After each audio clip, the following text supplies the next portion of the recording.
Hello friends, कैसे हैं आप सब। आप सभी का स्वागत है अपने चैनल पर। UP board exam class 10th chapter number 2 civics का कौन सा लेसन है? दूसरा लेसन है। इससे पहले मैंने फर्स्ट लेसन करवा दिया था और हिस्ट्री की भी एमसीक्यू 30 करवा दिए हैं कंप्लीट चैप्टर वाइज। अति महत्वपूर्ण 30 बहुविकल्पीय प्रश्न उत्तर जो एग्जाम में पूछे जाते हैं। एग्जाम में 20 नंबर का पूछा जाता है। अगर आपने अभी तक नहीं देखी है पहले वाली वीडियो तो जरूर देख लीजिएगा। चलिए वीडियो को करते हैं स्टार्ट। पहला क्वेश्चन है, दुनिया के कितने देशों में संघात्मक शासन व्यवस्था है? 20, 25, 30, 35। तो राइट आंसर क्या हो जाएगा? Option number B.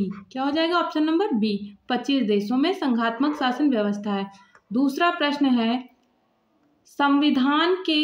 भारतीय संविधान के अनुसार शक्तियां सौंपी गई हैं राष्ट्रपति को, राज्य विधानमंडल को, राज्यपाल को, संघीय संसद को। तो दूसरे का राइट आंसर क्या हो जाएगा? ऑप्शन नंबर डी, संघीय संसद को। चलिए देखते हैं अगला प्रश्न। अगला प्रश्न है क्वेश्चन नंबर 3, समवर्ती सूची में लिखे विषय पर अधिनियम बनाने का अधिकार किसके पास है? केवल राज्य के पास है, केवल केंद्र के पास है, राज्य और केंद्र के पास, संघ के पास है, इनमें से किसी के पास नहीं है। तो राइट आंसर क्या हो जाएगा? ऑप्शन नंबर सी, राज्य और संघ के पास है। और ये कहाँ से लिया गया है? तो आयरलैंड के संविधान से लिया गया है। चलिए देखते हैं क्वेश्चन नंबर 4। क्वेश्चन नंबर 4 है, वर्तमान में बेल्जियम में किस प्रकार की सरकार है? वर्तमान में बेल्जियम में किस प्रकार की सरकार है? एकात्मक, तानाशाही, राजतंत्रात्मक, संघात्मक। तो राइट आंसर क्या हो जाएगा?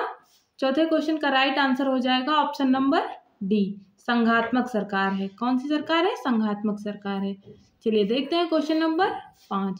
क्वेश्चन नंबर 5 है, निम्नलिखित में से किस देश की सरकार एकात्मक सरकार है? मतलब किस देश में एकात्मक सरकार है? Sri Lanka, Bharat, Belgium, America. अभी हमने देखा कि बेल्जियम में कौन सी सरकार है? संघात्मक। अमेरिका में भी कौन सी है? संघात्मक। भारत में संघात्मक है या फिर अर्ध संघात्मक भी कह सकते हैं। लेकिन श्रीलंका में कहाँ है? कौन सी सरकार है? श्रीलंका में है एकात्मक शासन सरकार। कौन सी सरकार है? एकात्मक शासन। तो राइट आंसर क्या हो जाएगा? ऑप्शन नंबर ए हो जाएगा। क्या हो जाएगा? Option number A. चलिए देखते हैं क्वेश्चन नंबर 6। क्वेश्चन नंबर 6 है, भारतीय संविधान में अवशिष्ट अधिकार हैं केंद्र के पास, राज्यों के पास, केंद्र और राज्य दोनों के पास, इनमें से किसी के पास नहीं। तो राइट आंसर क्या हो जाएगा? ऑप्शन नंबर ए हो जाएगा।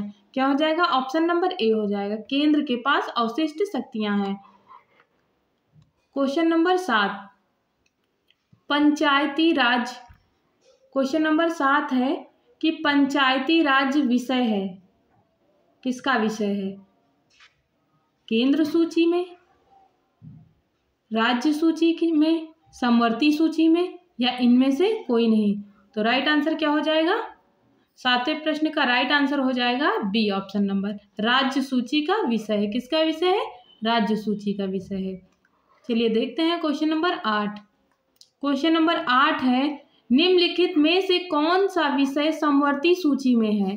कृषि, पुलिस, रक्षा, शिक्षा। तो समवर्ती सूची का कौन सा विषय है? तो 8वें प्रश्न का राइट आंसर क्या हो जाएगा? समवर्ती सूची का विषय कौन सा है? तो हो जाएगा डी ऑप्शन। क्या हो जाएगा? डी। शिक्षा क्या है? समवर्ती सूची का विषय है। किसका विषय है? शिक्षा समवर्ती सूची का विषय है। चलिए देखते हैं क्वेश्चन नंबर 9। क्वेश्चन नंबर 9 है, निम्नलिखित में से कौन राज्य सूची में नहीं है? निम्नलिखित में से कौन राज्य सूची में नहीं है? जेल, सिंचाई, सुरक्षा, कृषि। तो 9वें क्वेश्चन का राइट आंसर क्या हो जाएगा? Option number C. क्या हो जाएगा? सुरक्षा। सुरक्षा किसका विषय है? केंद्र सूची का, यानी कि संघ सूची का विषय है। चलिए देखते हैं अगला प्रश्न, क्वेश्चन नंबर 10। क्वेश्चन नंबर 10 है, पंचायती राज की प्रणाली में निम्नलिखित में से कौन शामिल है? निम्नलिखित में से कौन शामिल है? तो गांव, जिला और राज्य स्तर। गांव, राज्य और संघ स्तर, गांव, ब्लॉक और जिला स्तर, ग्राम और राज्य स्तर। तो राइट आंसर क्या हो जाएगा? ऑप्शन नंबर सी हो जाएगा। गांव, पंचायती राज प्रणाली में गांव, फिर ब्लॉक, ब्लॉक के बाद जिला। तो राइट आंसर क्या हो जाएगा? Option number C. चलिए देखते हैं अगला प्रश्न। अगला प्रश्न है क्वेश्चन नंबर 11। क्वेश्चन नंबर 11 है, संघ सूची में निम्नलिखित में से कौन से विषय शामिल हैं? पुलिस, व्यापार, वाणिज्य, कृषि और सिंचाई, शिक्षा, वन, ट्रेड यूनियन, विवाह, गोद और उत्तराधिकारी, रक्षा, विदेशी मामले, बैंकिंग, मुद्रा, संचार, कंप्यूटर, सॉफ्टवेयर जैसे रेडिस्ट्यूरी विषय। तो राइट आंसर क्या हो जाएगा 11वें नंबर प्रश्न का? ऑप्शन नंबर सी हो जाएगा। रक्षा, विदेशी मामले, बैंकिंग, मुद्रा, संचार किससे है? संघ सूची से है। किससे है? संघ सूची से है। तो चलिए देखते हैं अगला प्रश्न। अगला प्रश्न है, दिए गए विषय में कौन सा राज्य सूची में शामिल नहीं है? कौन सा राज्य सूची में शामिल नहीं है? तो राष्ट्रीय सुरक्षा, कानून एवं व्यवस्था, कृषि, शिक्षा। तो राइट आंसर क्या हो जाएगा? इस प्रश्न का राइट आंसर हो जाएगा ऑप्शन नंबर ए। राज्य सूची का विषय नहीं है क्या? राष्ट्रीय सुरक्षा राज्य सूची का विषय नहीं है, राष्ट्रीय सुरक्षा। तो 13वें प्रश्न का राइट आंसर हो जाएगा ऑप्शन नंबर ए। चलिए देखते हैं 12वें प्रश्न का। चलिए देखते हैं क्वेश्चन नंबर 13। क्वेश्चन नंबर 13 है, उस सरकार की, क्वेश्चन नंबर 13 क्या है कि उस सरकार की पहचान करें जिनमें दो या दो से अधिक स्तर हैं। क्या है? दो से अधिक स्तर हैं। गठबंधन सरकार, सामुदायिक सरकार, एकात्मक सरकार या फिर संघीय सरकार। तो राइट आंसर क्या हो जाएगा 13वें प्रश्न का? ऑप्शन नंबर डी, संघीय सरकार। चलिए देखते हैं क्वेश्चन नंबर 14। क्वेश्चन नंबर 14 है, संघीय सरकार की विशिष्ट विशेषताएं पहचानिए। विशिष्ट विशेषताएं पहचानिए। विधानमंडल, तो क्या है? ऑप्शन ए, विधानमंडल कार्यपालिका और न्यायपालिका के बीच शक्ति वितरण किया जाता है। ऑप्शन बी, राष्ट्रीय सरकार प्रांतीय सरकार को कुछ शक्तियां प्रदान करती है। ऑप्शन सी, गवर्नमेंट पावर सरकार के विभिन्न स्तरों के बीच विभाजित है। ऑप्शन डी है, निर्वाचित अधिकारी सरकार में सर्वोच्च शक्ति का प्रयोग करते हैं। तो क्वेश्चन का राइट आंसर क्या हो जाएगा 14 नंबर प्रश्न का? ऑप्शन नंबर सी हो जाएगा। क्या हो जाएगा? ऑप्शन नंबर सी हो जाएगा। चलिए देखते हैं क्वेश्चन नंबर 15। क्वेश्चन नंबर 15 है, भारतीय संविधान में है केंद्र और राज्य के बीच शक्ति को दो सूचियों में विभाजित करता है। केंद्र और राज्य के बीच शक्ति को 3 सूचियों में विभाजित करता है। राज्य की शक्तियों को सूचीबद्ध किया और राज्य को अपरिभाषित शक्तियों को छोड़ दिया। राज्य की शक्तियों को निर्दिष्ट किया और राज्य के साथ अवशिष्ट शक्तियों को छोड़ दिया। तो 15वें प्रश्न का राइट आंसर क्या हो जाएगा? 15वें प्रश्न का राइट आंसर आप लोग करिए फटाफट।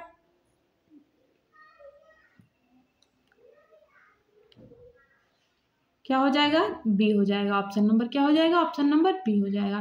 केंद्र और राज्य के बीच शक्ति को 3 सूचियों में विभाजित करता है। तो इसका राइट आंसर क्या हो जाएगा? Option number B. चलिए देखते हैं अगला प्रश्न। अगला प्रश्न है क्वेश्चन नंबर 16। क्या है क्वेश्चन नंबर 16? नियंत्रण और संतुलन की प्रणाली निम्नलिखित में से किस सत्ता साझेदारी व्यवस्था का दूसरा नाम है? किस सत्ता साझेदारी व्यवस्था का दूसरा नाम है? तो विभिन्न सामाजिक समूहों के बीच सत्ता का बंटवारा, सत्ता का ऊर्ध्वाधर विभाजन या सरकार के विभिन्न स्तरों के बीच सत्ता का बंटवारा, सत्ता का क्षैतिज विभाजन या सरकार के विभिन्न अंगों के बीच सत्ता का बंटवारा, राजनीतिक दलों, दबाव समूह और सरकार के रूप में सत्ता का बंटवारा। तो इस क्वेश्चन का राइट आंसर हो ऑप्शन नंबर सी। क्या हो जाएगा? ऑप्शन नंबर सी इस प्रश्न का राइट आंसर हो जाएगा। क्या हो जाएगा? Option C. ये क्वेश्चन इससे पहले वाले चैप्टर का है, इसमें जो टाइप हो गया है इससे पहले वाले चैप्टर का है। इसका राइट आंसर क्या हो जाएगा? सी हो जाएगा। चलिए करते हैं अगला प्रश्न। अगला प्रश्न है क्वेश्चन नंबर 17। भारत में संघवाद की प्रणाली को किस देश के संविधान से ग्रहण किया गया है? Option A Switzerland, option B Britain, option C Australia, option D Canada. तो राइट आंसर क्या हो जाएगा? ऑप्शन नंबर डी, कनाडा से लिया गया है। चलिए देखते हैं अगला प्रश्न। अगला प्रश्न है क्वेश्चन नंबर 18। क्वेश्चन नंबर 18, अवशिष्ट सूची के विषय पर कानून बनाने का अधिकार किसको है? केंद्र को, राज्य को, केंद्र और राज्य दोनों को, उपयुक्त में से कोई नहीं। तो इस प्रश्न का राइट आंसर क्या हो जाएगा? ऑप्शन नंबर ए, केंद्र को है। केवल किसको है? केंद्र को है। समवर्ती सूची पर दोनों लोगों को क्या है? कानून बनाने का अधिकार है। चलिए देखते हैं अगला प्रश्न। अगला प्रश्न है क्वेश्चन नंबर 19। क्वेश्चन नंबर 19, राज्य सूची में शामिल विषयों राज्य सरकार कानून बनाती है, परंतु 250 अनुच्छेद 250 के तहत कौन राज्य सूची के किसी भी विषय पर कानून बनाने का अधिकार है? कौन दे सकता है? तो राज्यसभा किसे दे सकती है? केंद्र सरकार को दे सकती है 250 के तहत कानून बनाने का अधिकार। तो राइट आंसर क्या हो जाएगा? Option number C. चलिए देखते हैं अगला प्रश्न। क्वेश्चन नंबर 20, समवर्ती सूची में मूलतः 47 विषय थे, वर्तमान में इसमें कितने विषय हैं? 49, 50, 51, 52। तो राइट आंसर क्या हो जाएगा? Option number D. क्या हो जाएगा? ऑप्शन नंबर डी, 52 विषय हैं। पहले 47 थे, अब कितने हैं? 52 हैं। तो क्वेश्चन नंबर 21 है, निम्नलिखित में से कौन सा समवर्ती सूची का विषय नहीं है? स्थानीय प्रशासन एवं पुलिस, तकनीकी एवं चिकित्सीय शिक्षा, औद्योगिक एवं श्रम विभाग, जन्म मरण सांख्यिकी। तो 21 नंबर प्रश्न का राइट आंसर क्या हो जाएगा? ऑप्शन नंबर ए, स्थानीय प्रशासन एवं पुलिस किसका विषय नहीं है? समवर्ती सूची का विषय नहीं है, स्थानीय प्रशासन एवं पुलिस।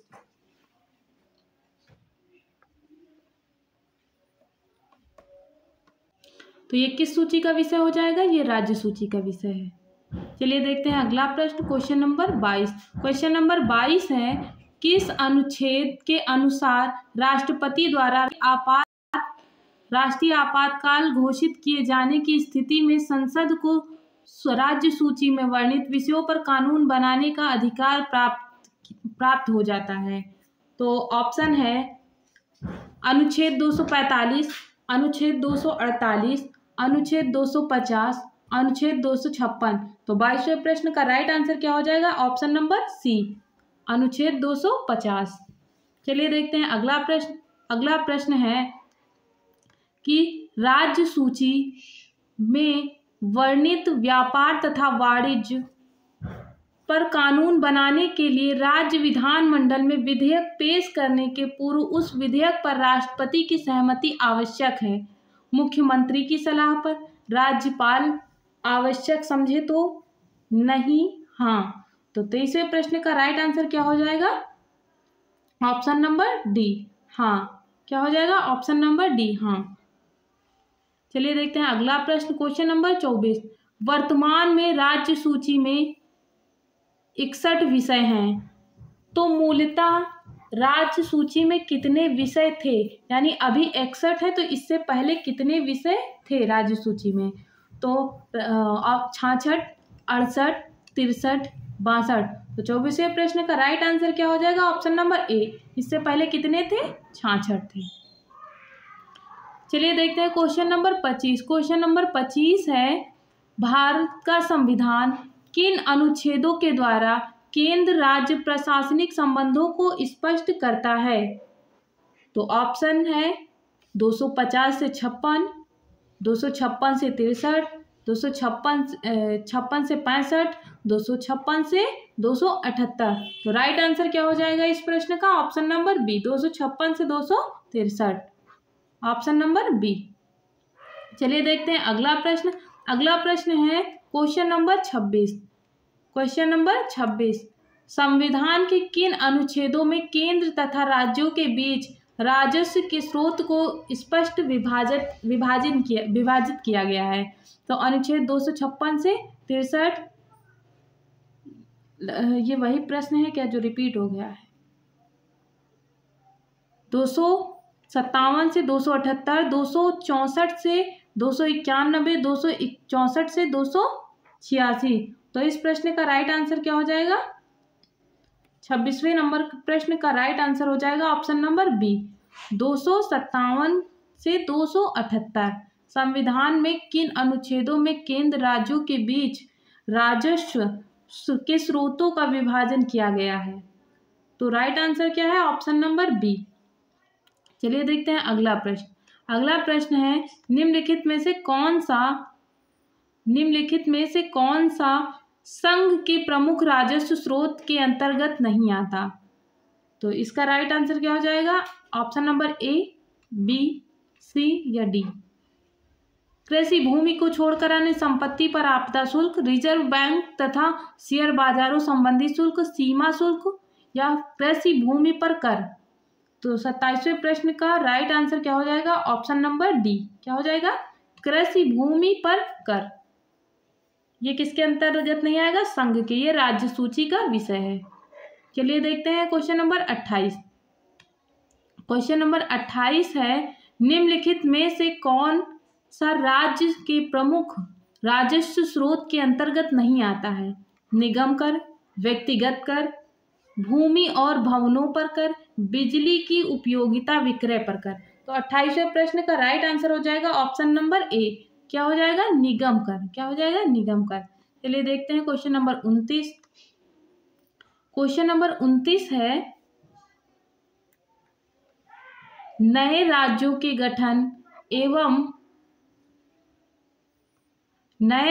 गठन एवं राज्यों का पुनर्गठन किस प्रकार की संशोधन प्रक्रिया के तहत किया जाता है?